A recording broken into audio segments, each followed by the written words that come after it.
Hi, it's me, Denzil Edmeade, and you're following me on my faith walk. Today's video is going to be about the power of journaling and going through some of my journals. Enjoy. It's something I've been doing now since probably 2015. I'm going to show you some of my journals. Let me pick this up.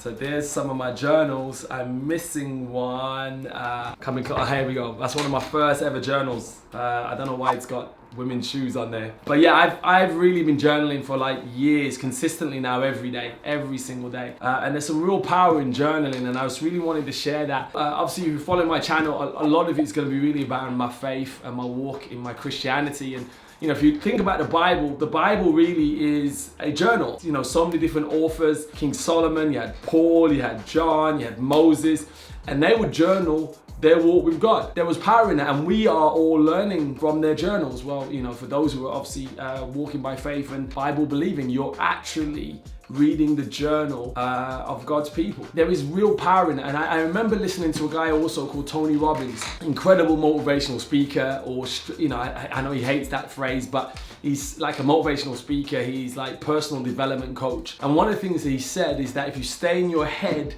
you're dead. And I realized I had so many things going on in my head at any one time, all these emotions and different things. And I was like, yo, just had to get it out on a piece of paper. I just had to get it out. And sometimes you don't always have someone to speak to. You don't always have a friend around, or sometimes you don't even want to talk to anybody, but you've got to get it out. And I found now that actually, you know, I'll talk about my routine with journaling towards the end of the video, and there's some tips on how you can get started. But I really found that God's really started to speak to me through journaling. And I get incredible clarity from the journaling as well. What I thought would be cool was just to go through some of my things, and as I said, I don't always look at them. You know, like today I went through them and it was crazy just reading some of the stuff. So okay, let me pick up on some. So I've marked some of the things on here. Some things are really personal. You probably don't want to share those, but you know, one of the things I said is that one day I'm going to give these to my children so they have a full understanding of who I am and, you know, what I was about if they choose to read them. But so I keep all of them. Yeah, but this one is from June, the 10th of June. I think this is like 2015 or 2016, this one. What do I have here? It goes,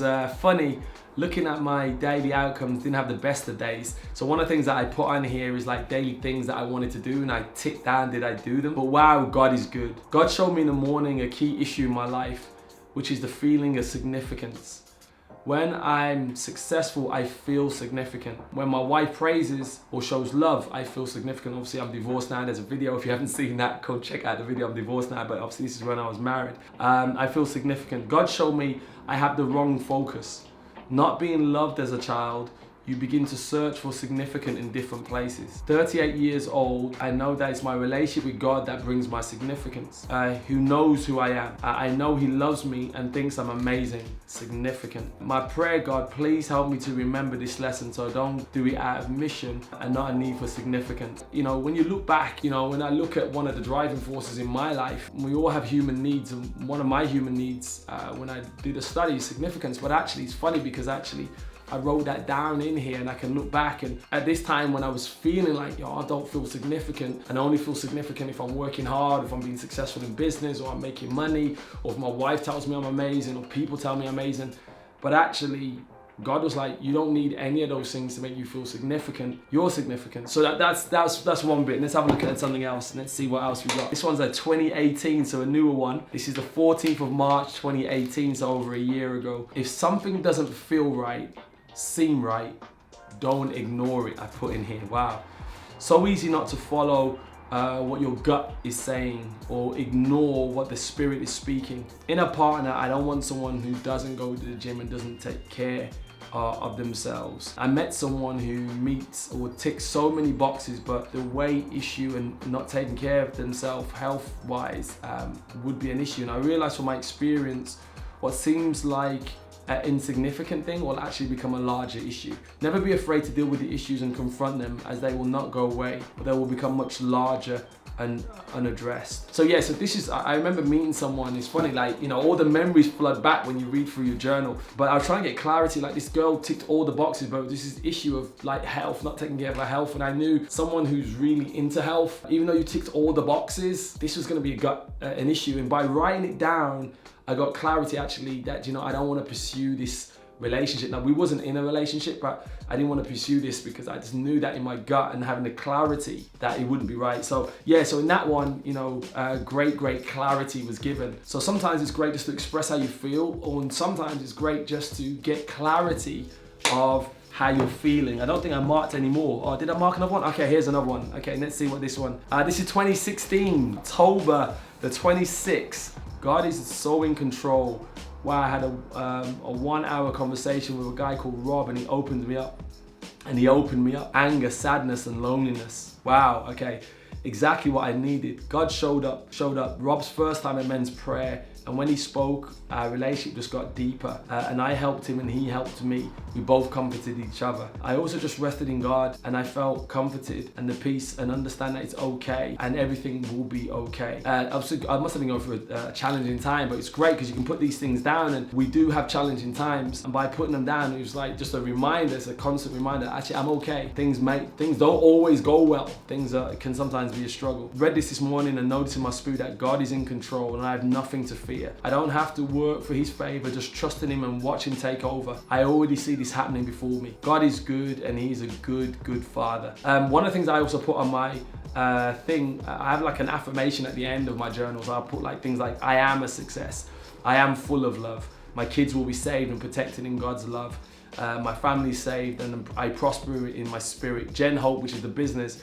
It's so funny, I was writing this back in 2016. Will take my breath away by what God does. As you said, sometimes it's just to get clarity, but it's good to see, like when I look back now, God has taken care of this issue that I was going through back then, and I'm able to look back. And that's the great thing, is you can look back and see how God has done great things. This is my newest journal, and obviously I wrote in this morning, so you can see in here, I wrote in here today. And the key thing I would say is, when you're starting a journal, don't think about what you're gonna put in. Just let it flow, like whatever's on your heart. Sometimes it'll be, good things you wanna share, or you just wanna, record a memory. Sometimes it's how you're feeling. You may be feeling down, you may be feeling upset about something, and it's great clarity. Sometimes, one of the things that I do, I'll put on certain days and I go, God speaks. And I'll just be like, what, in this moment, I just want to be quiet for like 15, 20 minutes. And what's God saying to me? And I'll just be listening, and then I'll write down what I believe God is saying to me. And this is a great way of starting to hear the things of God. But I will specifically sometimes go and like almost asking God for questions. Like, what is it that you want me to talk? What is it that you want me to do, Lord? And just wait for him to put that, and I'll put it down on here. So once again, there's no rule for journaling. Just document your thoughts and document what's going on in your heart and what you're thinking, and get it on here, and you'll have so much clarity. I always journal around 5:30 in the morning. Okay, so every morning, 5:30, 5:15 to 5:30, I'll journal for about 5-10 minutes. It's usually about 10 minutes. I tend to get a page. What it does, it increases obviously your like muscle of self-discipline. Like, I'm gonna discipline myself that every day I'm gonna write. Okay, and you've got to make it into a habit. Like, don't just do it once and then don't do it. The real power comes from journaling when you do it every day.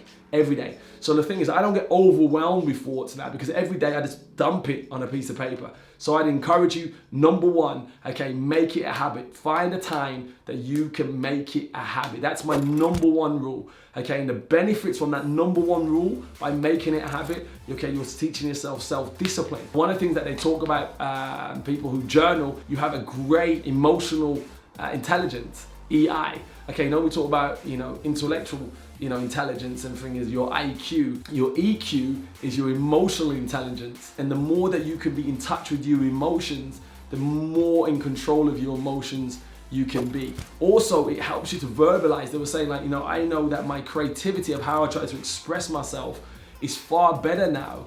And like, when I start dating in the future, I know I can verbalize how I'm feeling, because I do it so often in my journals now.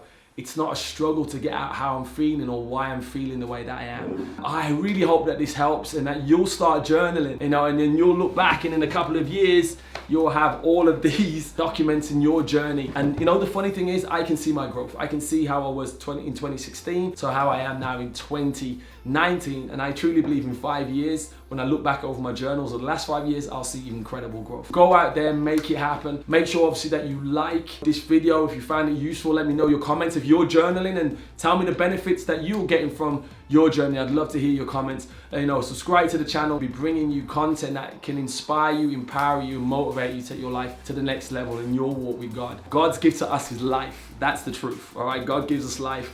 But our gift back to God is what we do with that life. So go out there and be amazing and be the best that you can be. God bless you. See you soon. Bye.